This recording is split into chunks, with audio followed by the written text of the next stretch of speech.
Hi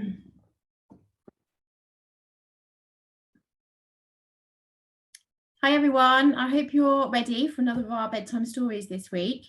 It's my turn today and I have chosen Lost and Found, which is written by Oliver Jeffers. It's one of my favourites. Okay.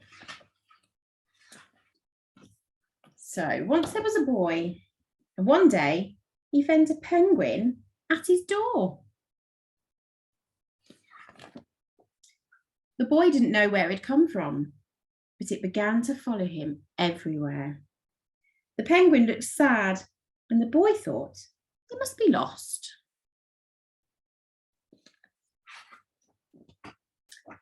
So the boy decided to help the penguin find its way home. He checked in the Lost and Found office, but no one was missing a penguin. He asked some birds if they knew where the penguin had come from, but they ignored him. Some birds are like that. The boy asked his duck, but the duck floated away. He didn't know. That night, the boy couldn't sleep for disappointment. He wanted to help the penguin, but he didn't know how. The next morning, he discovered that penguins came from the South Pole. But how could he get there?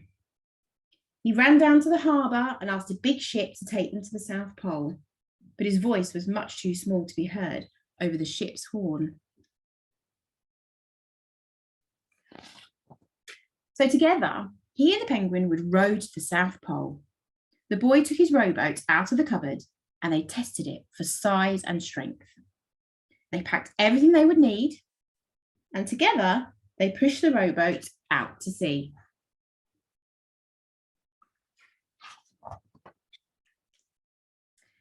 My little boy's decided to sneak in now. Do you want to come here? No, he's decided to run away again. I'll come and see you in a minute. I'll come and see you in a minute. Yes, you can sit and watch. They rowed south for many days and nights with the boy telling stories all the way. The penguin listened to everything that the boy said. They floated through good weather and bad, when the waves were as big as mountains.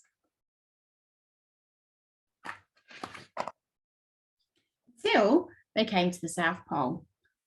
The boy was delighted, but the penguin said nothing. Suddenly, it looked sad again as the boy helped it out of the boat. There's a sign there that says, "Welcome to the South Pole."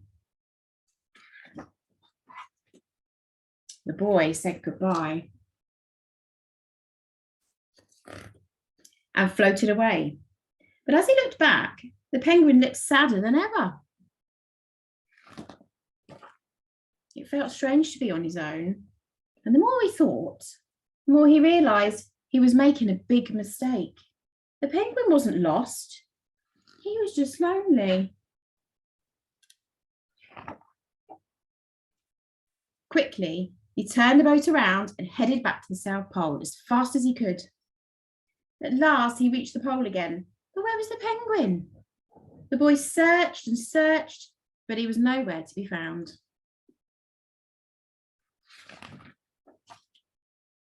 Sadly, the boy set off for home. There was no point telling stories because there was no one to listen except the wind and the waves. But then the boy saw something in the water ahead of him. Closer and closer he got until he could see the penguin.